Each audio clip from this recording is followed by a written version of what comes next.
സാറേ, പാകിസ്ഥാനിലെ ബലൂജ് മേഖല വീണ്ടും സംഘർഷാവസ്ഥയിലേക്ക് നീങ്ങുന്നു. അവിടെ കുറച്ച് പേരെ കൊലപ്പെടുത്തിയെന്നതിൻ്റെ വാർത്തകളൊക്കെ പുറത്തേക്ക് വരുന്നുണ്ടല്ലോ. കുറച്ച് പേരൊന്നുമല്ല, 25 പേര് കൊല്ലപ്പെട്ടിട്ടുണ്ട് ഇന്നലെ.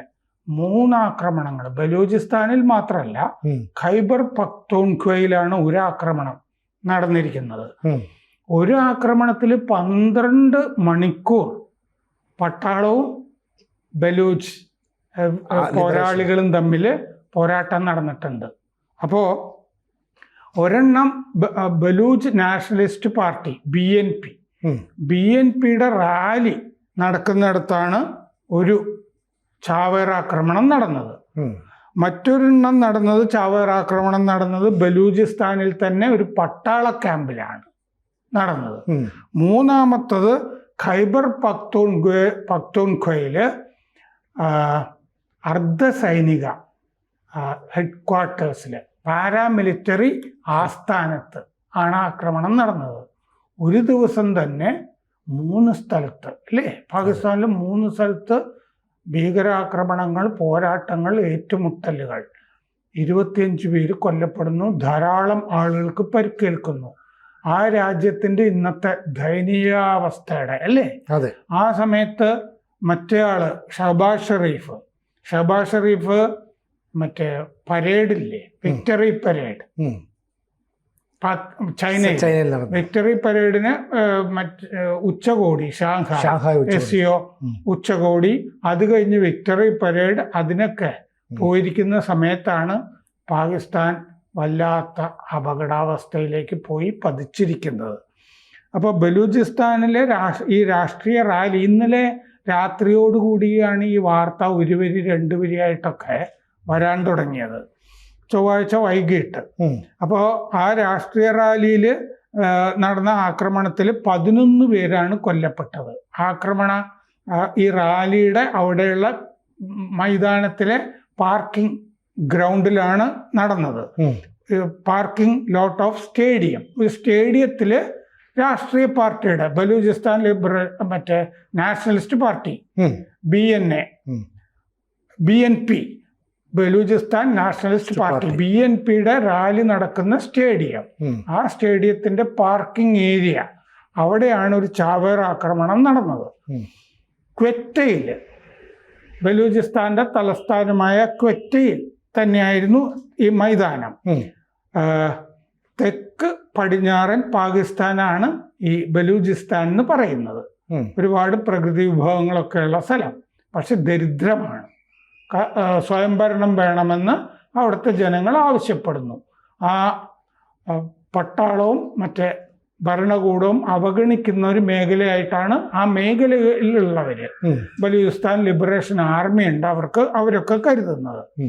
അപ്പോൾ ഈ ബന്നുവിലാണ് ഈ ഖൈബർ പഖ്തൂൺഖ്വയിൽ ഒരു ആക്രമണം നടന്നത്. അതെന്താന്ന് വെച്ചാൽ, സ്ഫോടകം നിറച്ച ഒരു വാഹനം പട്ടാള താവളത്തിൻ്റെ, അതായത് പട്ടാളത്താവളത്തിന്റെ ഈ അതിർത്തിക്ക് ചുറ്റും മതിൽ കെട്ടിയിട്ടുണ്ടല്ലോ, ആ മതിലിന്റെ ഉള്ളിലേക്ക് വാഹനം ഇടിച്ച് കയറിയിട്ട് പിളർത്തുകയാണ് മതില്. ഈ പിളർത്തിയ മതിലിൽ കൂടി വീണ്ടും അതിൻ്റെ ഉള്ളിൽ കൂടി ഭീകരർ എന്ന് അവര് പറയുന്നത്, അല്ലേ, മറ്റേ പോരാളികൾ അതിൻ്റെ അകത്തേക്ക് കയറിയിട്ട് ആക്രമണം നടക്കുകയാണ്. അവിടെ ഒരു വണ്ടി വരുന്നു, അല്ലേ, സ്ഫോടകങ്ങൾ നിറച്ച വണ്ടി വരുന്നു, തകർക്കുന്നു മതില്, വെള്ളലുണ്ടാവുന്നു അതിൻ്റെ ഉള്ളിലേക്ക്. ഇവര് പോരാളികൾ ആക്രമണത്തിന് കയറുന്നു. ഇത് ബണ്ണു എന്ന് പറയുന്ന ഖൈബർ പഖ്തൂൺഖ്വ എന്ന് പറയുന്നത് വടക്ക് പടിഞ്ഞാറൻ പ്രവിശ്യയാണ് പാകിസ്ഥാനിലെ. അപ്പോൾ ഒരെണ്ണം തെക്ക് പടിഞ്ഞാറനും ഒന്ന് വടക്ക് പടിഞ്ഞാറൻ, 2 മേഖലയിലാണ് ഒരേ സമയം ആക്രമണം നടന്നിരിക്കുന്നത്. അതില് ഈ ബന്നുവിലെ അർദ്ധ സൈനിക ആസ്ഥാനത്ത് നടന്ന ആക്രമണത്തിൽ 6 പട്ടാളക്കാർ കൊല്ലപ്പെട്ടു. 12 മണിക്കൂർ ഏറ്റുമുട്ടൽ നടന്നല്ലോ, 6 മറ്റേ പോരാളികളും കൊല്ലപ്പെട്ടു. പുറത്തു നിന്നുള്ള 12 പേര്, 12 13 23 ആയില്ലേ. 12 മണിക്കൂർ പോരാട്ടം. പിന്നെ ഇങ്ങനെ 3 വ്യത്യസ്ത ആക്രമണങ്ങൾ ഇന്നലെ ചൊവ്വാഴ്ച നടന്നു. അപ്പോൾ 7 പേര് ഗുരുതരാവസ്ഥയിലാണ്. ഈ ക്വറ്റയിലെ രാഷ്ട്രീയ പാർട്ടി റാലിയുടെ അവിടെ നടന്ന ആക്രമണത്തിൽ 7 പേരും കൂടി മരിക്കാൻ സാധ്യതയുണ്ട്. ഖൈബർ പക്തൂൺഖ്വയിൽ ഈ പട്ടാള താവളത്തിൽ 6 പട്ടാളക്കാരാണ് കൊല്ലപ്പെട്ടത്. ബലൂചിസ്ഥാൻ ഈ നാഷണലിസ്റ്റ് പാർട്ടി അവിടെ സ്വയംഭരണം ആവശ്യപ്പെടുന്ന പാർട്ടി തന്നെ, ബലൂചിസ്ഥാൻ ലിബറേഷൻ ആർമിയായിട്ട് ബന്ധപ്പെട്ടത്. പാർട്ടിയുടെ മേധാവി അക്തർ മംഗൽ റാലിയിൽ പ്രസംഗിക്കുന്നുണ്ടായിരുന്നു. പ്രസംഗിച്ച് ഈ അക്തർ മംഗൽ, ബലൂചിസ്ഥാൻ നാഷണലിസ്റ്റ് പാർട്ടിയുടെ നേതാവ്, പ്രസംഗിച്ച് അവിടെ നിന്ന് പുറത്തേക്ക് പോകുമ്പോൾ, വേദി വിടുമ്പോഴായിരുന്നു ഈ ചാവേർ ആക്രമണം. പാർക്കിംഗ് ഏരിയയിൽ നടന്ന ചാവേർ ആക്രമണം. അദ്ദേഹം സുരക്ഷിതനാണെന്ന് അദ്ദേഹം എക്സിൽ പറഞ്ഞിട്ടുണ്ട്. 2011 മുതൽ China belt and road initiative അടിസ്ഥാന സൗകര്യ പദ്ധതി നടപ്പാക്കുന്ന ഒരു സ്ഥലമാണ് ബലൂചിസ്ഥാൻ. അപ്പോൾ ബലൂചിസ്ഥാനിൽ വേറൊരു സ്ഥലത്ത് 5 അർദ്ധ സൈനികർ, പാരാമിലിറ്ററി ആളുകൾ കൊല്ലപ്പെട്ടിട്ടുണ്ട്. അപ്പോൾ 12 മറ്റേ ഒരു 28 പേരോളം ആകെ കൊല്ലപ്പെട്ടു എന്ന് പറയാം. 4 പേർക്ക് പരിക്കുണ്ട്. അവിടെ സംഭവിച്ചത് നാടൻ ബോംബ് പൊട്ടിത്തെറിച്ചിട്ടാണ് ഉണ്ടായത്. പട്ടാളത്തിൻ്റെ ഈ വാഹന വ്യൂഹം പോകുമ്പോഴാണ് നാടൻ ബോംബ് പ്രയോഗിച്ചത്, പൊട്ടിത്തെറിച്ചത്. ഇറാൻ അതിർത്തിയിലായിരുന്നു സംഭവം. അതിലാരും ഉത്തരവാദിത്വം ഏറ്റെടുത്തിട്ടില്ല. പക്ഷെ ഖൈബർ പക്തൂൺഖ്വയിൽ നടന്ന ആക്രമണത്തിൽ ഇത്തിഹാദ് ഉൽ മുജാഹിദ്ദീൻ പാകിസ്ഥാൻ ഉത്തരവാദിത്വം ഏറ്റെടുത്തിട്ടുണ്ട്. അപ്പോൾ ഖൈബർ പക്തൂൺഖ്വയിൽ ജനുവരി 1-ാം തീയതി മുതൽ 430 പേര് കൊല്ലപ്പെട്ടിട്ടുണ്ട്. ഇങ്ങനെ പല ആക്രമണത്തിൽ കൂടുതലും പട്ടാളക്കാരാണ് കൊല്ലപ്പെട്ടിരിക്കുന്നത്. ഇപ്പോൾ ഈ ബന്നു എന്ന് പറഞ്ഞ സ്ഥലത്താണ് ഇത് സംഭവിച്ചത്. ചാവേർ സ്ഫോടകം കയറ്റിയ വാഹനം ഈ ക്യാമ്പിൻ്റെ ഗേറ്റ്, ക്യാമ്പിൻ്റെ ചുറ്റും മതിലിൽ ഇടിച്ചിട്ടാണ് കയറിയത്. അപ്പൊ ചാവേർ മരിച്ചുപോയി. അതിലും 2 ചാവേർ ആക്രമണം തന്നെ. അത് കഴിഞ്ഞ് 5 ചാവേറുകൾ അകത്തേക്ക് കയറുകയാണ്. 5 പേരെ കൊന്നിട്ടുണ്ട്. ആകെ 6 ചാവേറുകളാണ്. 6 ചാവേറുകളാണ് ഒരേ സമയം കൊല്ലപ്പെട്ടിരിക്കുന്നത് ഖൈബർ പക്തൂൺഖ്വയിൽ. എന്നിട്ട് 12 മണിക്കൂറാണ് ഏറ്റുമുട്ടൽ. ഒരു പട്ടാള താവളമാണ്. 6 ചാവേറുകൾ ചെന്നിട്ട് 12 മണിക്കൂർ ഏറ്റുമുട്ടൽ എന്ന് പറയുമ്പോൾ തന്നെ എത്ര ഭീകരമാണ് ആ സംഭവം എന്ന് നമുക്ക് ആലോചിച്ച് നോക്കാം.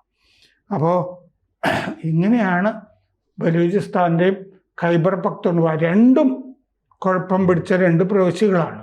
ഖൈബർ പക്തൂൺഖ്വ നമ്മളെപ്പോഴും ചർച്ച ചെയ്യുന്ന ഒരു സ്ഥലം തന്നെയാണ്. ഗോത്രപ്രദേശമല്ലേ. അതെ, ഈ ബലൂജ് മേഖലയിൽ ഇപ്പം ചൈനയ്ക്ക് നേരത്തെ ആധിപത്യം ഉണ്ടായിരുന്നു. ഇപ്പം ചൈനയുമായിട്ട് ഒന്ന് അകന്നു നിൽക്കുന്നുണ്ട് പാകിസ്ഥാൻ ഭരണകൂടം. അപ്പോൾ അമേരിക്കയായിട്ട് കൂടുതൽ അടുക്കുകയും ചെയ്യുന്നുണ്ട്. അങ്ങനെയാണെങ്കിൽ അവിടേക്ക് ഈ ഖനനം നടത്താൻ പറ്റുന്ന സ്ഥലം എന്ന നിലയിൽ അമേരിക്ക അങ്ങോട്ട് ചില ലക്ഷ്യം വെക്കുന്നുണ്ട്. അപ്പോൾ പറഞ്ഞ് അമേരിക്കൻ ആർമി വന്നു കഴിഞ്ഞാൽ സ്വാഭാവികമായിട്ട് ഈ BLA-ക്കാർ പേടിക്കുമെന്നാണ് പാകിസ്ഥാൻ കരുതിയത്. പക്ഷെ അവർ പറഞ്ഞിരുന്നു ഞങ്ങൾ ചാവേറുകളാണ്, ഞങ്ങൾ ആ രീതിയിൽ അങ്ങോട്ട് വരും, അമേരിക്ക ആര് വന്നാലും നീക്കം നടത്തും. ഇപ്പം തന്നെ 6 ചാവേറുകൾ 12 മണിക്കൂർ ആക്രമണം നടത്തിയെന്ന് പറയുമ്പോൾ അവരുടെ പോരാട്ട വീതി എന്ന് പറയുന്നത് പാകിസ്ഥാൻ ഭരണകൂടം ചിന്തിക്കുന്നതിനപ്പുറമല്ലേ? അതെ, അതെന്താന്ന് വെച്ചാൽ അവിടെ ഈ എണ്ണ അതുപോലെ പ്രകൃതി വിഭവം, റെയർ എർത്തിന്റെ ഒരു വലിയ ശേഖരം. റെയർ എർത്ത് ശേഖരം ശരിക്കും ഉണ്ട്, പക്ഷെ എണ്ണ ശേഖരം ഈ പറയുന്നത് പോലെ ഇല്ല എന്ന് മുമ്പത്തെ ഈ പെട്രോളിയം വിഭാഗത്തിന്റെ മേധാവി തന്നെ കഴിഞ്ഞ ദിവസം പറഞ്ഞിട്ടുണ്ട്. അദ്ദേഹം ചോദിച്ചു അവിടെ ഇത്രയും എണ്ണ ഉണ്ടായിരുന്നെങ്കിൽ ഈ ഷെൽ കമ്പനി ആരാംകോ അവിടെ നിന്നൊക്കെ ഓടിപ്പോയി, അവര് ഓടിപ്പോകുമായിരുന്നോ, എങ്ങനെയെങ്കിലും അവര് പിടിച്ചു നിന്നേനെന്ന് അദ്ദേഹം പറഞ്ഞിട്ടുണ്ട്. അപ്പൊ ഇന്ത്യക്കിട്ട് വെറുതെ തള്ളാം എന്ന് വിചാരിച്ചിട്ട് എണ്ണ ശേഖരമുണ്ട്, പാകിസ്ഥാനിൽ നിന്ന് ഭാവിയിൽ ഇന്ത്യ എണ്ണ വാങ്ങേണ്ടി വരും എന്നൊക്കെ ട്രംപ് പറയുന്ന ഒരു തള്ളലിന്റെ ഭാഗമായിട്ട്. പക്ഷെ അവിടെ അമേരിക്കൻ കമ്പനി ഇല്ലേ, മറ്റേ ഒരു കനേഡിയൻ കമ്പനി മറ്റേ ഖനനം നടത്തുന്നുണ്ട്. എന്ത്? കോപ്പറും ഗോൾഡും, സ്വർണവും ചെമ്പും അവിടെ നടത്തുന്നുണ്ട്. ആ കമ്പനി കൂടുതൽ ഈ ചെമ്പ് കണ്ടെടുക്കാൻ വേണ്ടിയിട്ടൊക്കെ അമേരിക്കയും പിന്നെ നാറ്റോ രാജ്യങ്ങൾ ജപ്പാനെയൊക്കെ കൂടുതൽ പൈസ നിക്ഷേപിക്കണം എന്ന് പറഞ്ഞ് സമീപിക്കാൻ പോകുന്നതായിട്ട് ആ കനേഡിയൻ കമ്പനി പറഞ്ഞിരുന്നു. അപ്പോൾ അമേരിക്കയ്ക്കും ഈ സ്വർണ്ണഖനിയിലും ചെമ്പ് ഖനിയിലും ഒക്കെ താല്പര്യം വന്നിട്ടുണ്ട്. അതുപോലെ ഈ റയർ എർത്തിൽ താല്പര്യം, കാരണം ഭാവിയുടെ എണ്ണ എന്നല്ലേ പറയുന്നത്. റയർ എർത്ത് ആണെങ്കിൽ റയർ എർത്ത് മാഗ്നറ്റ്സ് ചൈന വേണ്ട രീതിയിൽ കൊടുക്കുന്നില്ല എന്ന് ട്രംപ് അടുത്ത കാലത്ത് പരാതിയും പറഞ്ഞിട്ടുണ്ട്. ഞങ്ങൾക്ക് റയർ എർത്ത് മാഗ്നറ്റ്സ് നിങ്ങൾ തന്നില്ലെങ്കിൽ 200% തീരുവ ഞങ്ങൾ ചുമത്തുന്ന കഴിഞ്ഞ ദിവസം ട്രംപ് ഈ ഉച്ചകോടിക്കൊക്കെ മുമ്പ് ഭീഷണിപ്പെടുത്തിയിട്ടുണ്ട്. അപ്പം അതുകൊണ്ട് ഈ റയർ എർത്തിൽ വലിയ താല്പര്യം അമേരിക്ക കാണിക്കുന്നുണ്ട്. ബലൂചിസ്ഥാനിൽ അപ്പോൾ അമേരിക്കയുടെ പട്ടാളത്തിൻ്റെ സഹായത്തോടു കൂടി ഇതൊക്കെ ചെയ്യണമെന്ന് ആഗ്രഹിക്കുന്നതായിട്ട് കുറെ സന്ദർശനങ്ങളില്ലേ, അമേരിക്കയുടെ ഇത്തരം കാര്യങ്ങൾ നോക്കുന്ന ഉപദേഷ്ടാക്കളൊക്കെ സന്ദർശനവും നടത്തിയിട്ടുണ്ട്. ഇസ്ലാമാബാദിലൊക്കെ സമീപകാലത്ത് അവർ എത്തിയിരുന്നു. ഇതിൽ അമേരിക്കയ്ക്ക് വലിയ താല്പര്യം ബലൂചിസ്ഥാനിലുണ്ട്. അപ്പോൾ ഈ ബലൂചിസ്ഥാൻ ലിബറേഷൻ ആർമി ഈ പറഞ്ഞ പോലെ പറഞ്ഞതാണ്, ഞങ്ങൾ അപ്പോഴും ചാവേറുകൾ തന്നെ ആയിരിക്കും. അതുപോലെ ഈ ചാവേർ ആക്രമണത്തിനെതിരെ ചാവേറുകളായിട്ട് പാകിസ്ഥാൻ പട്ടാളത്തിന് നിൽക്കാൻ പറ്റില്ലല്ലോ, ജീവൻ കളയാൻ പറ്റില്ല. അതുകൊണ്ട് അവര് മറ്റേ ഇസ്ലാമിക് സ്റ്റേറ്റ് IS-നെ ഉപയോഗിച്ച് ചാവേറുകളെ അവിടെ ഇറക്കി നോക്കി. ഇതുപോലെ മുമ്പൊരു റാലിയിലും മറ്റേ IS ചാവേറുകളെ ഇറക്കി നോക്കി. അത് പക്ഷെ ഒരു തവണയെ നടന്നിട്ടുള്ളൂ ഇതുവരെ. കൂടുതൽ വാർത്തകളും വിശേഷങ്ങളും നിങ്ങളിലേക്ക് എത്താൻ ABC മലയാളം സബ്സ്ക്രൈബ് ചെയ്യുക, ബെൽ ബട്ടണും അമർത്തുക.